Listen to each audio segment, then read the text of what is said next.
प्रधानमंत्री सूर्य सरोवर योजना में जैसा आप देखते हैं कि हमारे यहाँ सोलर कैपेसिटी वर्ल्ड के one of the highest per capita के हिसाब से देखें तो one of the world highest है ना, देश में लगी है। अब इसमें जो हमारी वाटर बॉडीज हैं उसके सरफेस एरिया को कैसे यूज करें सोलर के लिए, वो स्कीम आज माननीय प्रधानमंत्री जी ने अप्रूव की है। प्रधानमंत्री सूर्य सरोवर योजना में जितने वाटर बॉडीज हैं, डैम्स हो, लेक्स हो, कैनाल्स हो, उन सब का उपयोग करके जो solar power generation capacity create करना है उसका अप्रूवल लिया गया है आज। 102 गीगावाट यानी 1 लाख मेगावाट की कैपेसिटी पोटेंशियल है भारत में। इस स्कीम में total 5000 megawatt floating solar PV photovoltaic capacity Bharat में क्रिएट की जाएगी और 5 साल की स्कीम में 1 करोड़ पर मेगावाट का इसका सपोर्ट दिया जाएगा। स्कीम में 2 घंटे की एनर्जी स्टोरेज भी स्कीम में रखी गई है जिससे कि जो पीक डिमांड है उसको प्रॉपर्ली मॉड्यूलेट किया जा सके। Projects will be selected through tariff-based competitive bidding. सबसे अच्छी बात है कि इसमें लैंड एक्विजिशन की जरूरत नहीं है और existing reservoirs, canals, industrial ponds, इन सब का उपयोग किया जा सकता है। और एक एडिशनल बेनिफिट ये मिलेगा कि जो पानी का इवेपोरेशन हो जाता है वो बचेगा। ऑब्वियसली सोलर का जो बेनिफिट है CO2 एमिशंस में बहुत बड़ा बेनिफिट है। 10 million tons of CO2 emissions को ये प्रिवेंट करेगा। ये इस पूरे प्रोग्राम का ऑब्जेक्टिव है और करीब 16 to 17,000 full time employment create होगा। डोमेस्टिक मैन्युफैक्चरिंग वैसे भी सोलर की बहुत अच्छी हो गई है, इससे और भी इसमें बेनिफिट मिलेगा। दूसरा बहुत बड़ा फैसला लिया है आज माननीय प्रधानमंत्री जी ने, PM किसान योजना को और आगे एक्सटेंशन दिया गया है। PM किसान योजना आप सब जानते हैं कि देश की एक फ्लैगशिप प्रोग्राम है और इस प्रोग्राम में देश के किसानों को जो क्रॉप साइकिल है, क्रॉप साइकिल के हिसाब से बेनिफिट दिया जाता है।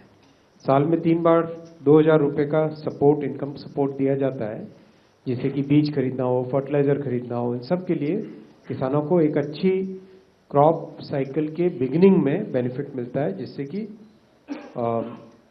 खेती करने के टाइम में सोइंग के समय में बेनिफिट मिलता है। खरीफ सोइंग में, खरीफ हार्वेस्ट, रबी की प्रिपरेशन में और रबी के हार्वेस्ट के समय। और ये सारा का सारा bank account, direct benefit transfer bank account में जाता है, जो कि आप सब जानते हैं कि माननीय प्रधानमंत्री जी के एक बटन दबाते ही देश के करोड़ों किसानों के पास ये बेनिफिट जाता है। इसमें जिस तरीके से पिछले 5 वर्षों में क्यूमुलेटिव डिस्बर्समेंट अभी करीब 3,10,000 करोड़ रुपए का बेनिफिट किसानों के पास जा चुका है इन 5 वर्षों में। ये कंप्लीट आगे बढ़ाया जाएगा अब इसको, और इसमें कई तरह की स्टडीज भी हुई है। 85% of the farmers have reduced their borrowing because of this programme. ये भी एक बहुत बड़ा बेनिफिट है इस पूरे प्रोग्राम का। और जो हाई कॉस्ट इनफॉर्मल क्रेडिट पे जो डिपेंडेंस होती थी वो डिपेंडेंस कम हुई है। बहुत इंपॉर्टेंट है ये, जो लोकल एक तरीके से लोन लेने का जो तरीका होता है उस पर जो डिपेंडेंस थी फार्मर्स की वो बहुत सिग्निफिकेंटली रिड्यूस हुई है। तीसरा आज का फैसला लिया खेलो इंडिया स्कीम का। जैसा आप देखते हो कि पिछले दशक में स्पोर्ट्स के लिए बहुत नए इनिशिएटिव्स लिए गए और उनका बहुत बेनिफिट मिला है। पुराने समय में जब अगर देखें हम तो कहीं पर एक मेडल लाना भी बहुत मुश्किल होता था। अभी हाल ही में पिछले 1 दशक में कई डिसिप्लिन्स में, कई फोरम में, चाहे ओलंपिक हो, एशियाड हो, कॉमनवेल्थ हो, सब जगह बहुत सारे मेडल्स मिले हैं देश को और देश के लिए गौरव की बात है। और एक सिस्टमेटिक तरीका बनाए किस तरीके से खिलाड़ियों को तैयार किया जाए। अब उसको और एक नेक्स्ट लेवल पे ले जाने के लिए खेलो इंडिया स्कीम बनी है, जिसका आज माननीय प्रधानमंत्री जी ने अप्रूवल दिया। खेलो इंडिया स्कीम के तहत एक बहुत सिस्टमेटिक तरीके से स्टूडेंट्स को, खासकर यूथ को तैयार किया जाएगा स्पोर्ट्स के कॉम्पिटिशन्स के लिए, चैंपियनशिप के लिए। कंप्लीट एक कॉम्प्रिहेंसिव व्यू लिया जाएगा। स्टेडियम हो, इंफ्रास्ट्रक्चर हो, ट्रेनिंग का प्रोग्राम हो, न्यूट्रिशन प्रोग्राम हो, मेंटोरशिप हो, उन सब के ऊपर एक बहुत केयरफुली क्राफ्टेड प्रोग्राम बनाया गया है। 29,000 करोड़ रुपीस की ये स्कीम है 5 इयर्स के लिए, और ये सीधा वीव इन करेगी ओलंपिक, पैरा ओलंपिक और आगे कॉमनवेल्थ गेम्स को होस्ट करने वाले हैं 2030 में भारत में, उन सब के साथ ये वीव इन करेगी। अब तक जितना सपोर्ट मिलता है उससे 10 गुना ज्यादा एथलीट्स को सपोर्ट इस प्रोग्राम के तहत मिलेगा, और सिस्टमैटिक टैलेंट आइडेंटिफिकेशन और टैलेंट के डेवलपमेंट का कंप्लीट एक प्रोग्राम इसके तहत बनाया जाएगा। एजुकेशन के साथ भी स्पोर्ट्स को प्रॉपर्ली इंटीग्रेट किया जाएगा। जो टॉप स्कीम है टारगेट ओलंपिक पोडियम स्कीम, उसको और ज्यादा ग्रास रूट्स तक लेके जाया जाएगा इस स्कीम में, और बहुत सारे जो कॉरपोरेट्स इसमें आना चाहते हैं मदद करने के लिए CSR के थ्रू या अपने नेचुरल तरीके से, उनको भी एक तरीके से हार्मोनाइज किया जाएगा। सरकार के इन्वेस्टमेंट के साथ साथ जो भी प्राइवेट इन्वेस्टमेंट आना चाहे उसको इसमें हार्मोनाइज किया जाएगा।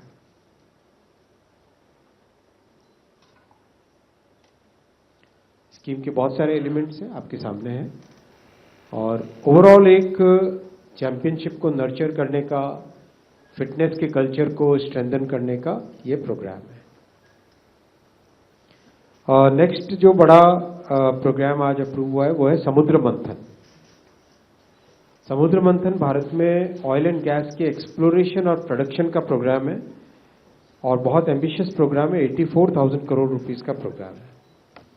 हमारा जो एक्सक्लूसिव इकोनॉमिक जोन है, यानी समुद्र के अंदर जो भारत की, जिसके ऊपर राइट्स और प्रिविलेजेस रहती है, उस जोन के अंदर बहुत सारे हाइड्रोकार्बन्स हैं, गैस है, ऑयल है। उसका एक्सप्लोरेशन अगर ठीक से किया जाए तो भारत में बहुत कुछ प्रोडक्शन हम कर सकते हैं।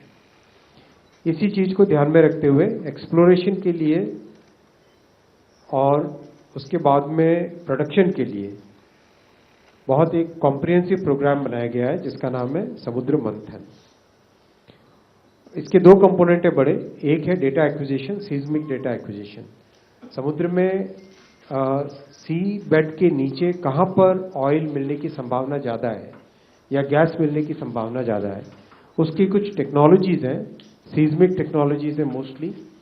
उससे एक बार हमारे पास प्रॉपर जब डेटा आ जाए तो एक्सप्लोरेशन का प्लान ठीक से तैयार किया जा सकता है, और once the exploration plan is prepared, then you can start drilling the holes, and then you get the actual data whether there is oil or gas available in that particular point or not.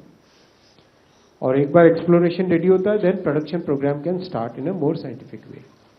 इन सब चीजों को ध्यान रखते हुए इस programme को बनाया गया है। बहुत सारी जगह कॉमन इंफ्रास्ट्रक्चर की जरूरत होती है, जैसे मान लो एक्सप्लोरेशन के लिए जो शिप्स जाती है, रिग्स जाती है, उन रिग्स के लिए जेटीज की जरूरत पड़ती है, उनके बंकर की जरूरत पड़ती है, उनके लिए मक जो होता है, जो ड्रिलिंग के टाइम में काम आता है, उसकी जरूरत पड़ती है, उसके मैन्युफैक्चरिंग की। इन सब कॉमन इंफ्रास्ट्रक्चर का भी इस प्रोग्राम में ध्यान दिया गया है। तो पहला कंपोनेंट है offshore seismic data acquisition, 28,000 crore rupees का यह प्रोग्राम है। दूसरा कंपोनेंट है एक्सेलरेटेड ऑफशोर एक्सप्लोरेशन स्कीम, ये 43,200 करोड़ रुपीस का प्रोग्राम है। दोनों में जैसा आपको समझाया, एक तरीके से एक बहुत ही कॉम्प्रिहेंसिव तरीके से भारत का जो पोटेंशियल है देश का, उस पोटेंशियल को इसमें यूटिलाइज करने का पूरा प्लानिंग है। इंफ्रास्ट्रक्चर लेड प्रोडक्शन, जहां पर ऑलरेडी वेल डिस्कवर किए जा चुके हैं, लेकिन because of the lack of infra production में कोई दिक्कत आ रही होती है, तो ऐसे केस में जैसे महानदी बेसिन है, कच्छ बेसिन है, यहाँ पर इंफ्रास्ट्रक्चर डेवलप करके और वहाँ पे प्रोडक्शन को कैसे बढ़ाया जाए। और जो चौथा है oil and gas manufacturing and services zones, एक बार रॉ क्रूड ऑयल आता है, उसके बाद में उसको प्रोसेसिंग के लिए, या गैस आती है उसको आगे प्रोसेसिंग करके किस तरह से आगे उसको मैन्युफैक्चर प्रोडक्ट में डेवलप कन्वर्ट करें, वो यहां पर लिया गया है। भारत में जितनी ऑयल और गैस की डिमांड बढ़ रही है, उसके हिसाब से ये स्कीम और ये प्रोग्राम बहुत बड़ा एक गेम चेंजर होगा और नया माइलस्टोन होगा भारत की। बहुत सारा फॉरेन एक्सचेंज इससे बचेगा। फॉरेन एक्सचेंज बचाने के लिए दो तरीके उपाय किए जा रहे हैं, आप सब जानते हैं। पहला, अपना खुद का ऑयल एंड गैस का प्रोडक्शन बढ़ाना। दूसरा, देश के ट्रांसपोर्टेशन को बहुत मेजरली इलेक्ट्रिफिकेशन की तरफ ले जाना। रेलवे का जैसे 99.6% ब्रॉड गेज नेटवर्क इलेक्ट्रीफाई हो गया है, तो उससे बहुत सारा ऑयल या डीजल का कंजप्शन बचा है। वैसे ही हाईवे में, रोड सेक्टर में बहुत इलेक्ट्रिक व्हीकल्स तेजी से आगे बढ़ रहे हैं, तो उससे भी ऑयल एंड गैस का इसमें कंजप्शन कम होता है। ओवरऑल एक कॉम्प्रिहेंसिव अप्रोच लगाई जा रही है जिससे कि भारत के फॉरेन एक्सचेंज को बचाया जा सके। प्रधानमंत्री श्री नरेंद्र मोदी जी की इस ऐतिहासिक तीसरी टर्म में बहुत सारे इंफ्रा के प्रोजेक्ट्स लिए गए। Railway, highway, metro, airports, sea ports, ropeways, hydro projects, industrial cities, PM Awas Yojana, जल जीवन मिशन, कोल गैसिफिकेशन, सूर्य सरोवर आज इसी कड़ी में जुड़ी, और electronics component manufacturing, semiconductor 2.0, mobile phone manufacturing scheme. Overall 28 lakh crore रुपए से ज्यादा के फैसले लिए गए, जिसका बेनिफिट देश को लगातार मिलेगा और विशेषकर जो मिडिल क्लास फैमिलीज हैं, लो इनकम फैमिलीज हैं, उनको मैक्सिमम बेनिफिट मिलेगा, क्योंकि इससे ईज ऑफ लिविंग आती है बेटर इंफ्रा से और कई नई इकोनॉमिक अपॉर्चुनिटीज बनती है। प्रभातखबर.com, विश्वास वही, रफ्तार नहीं।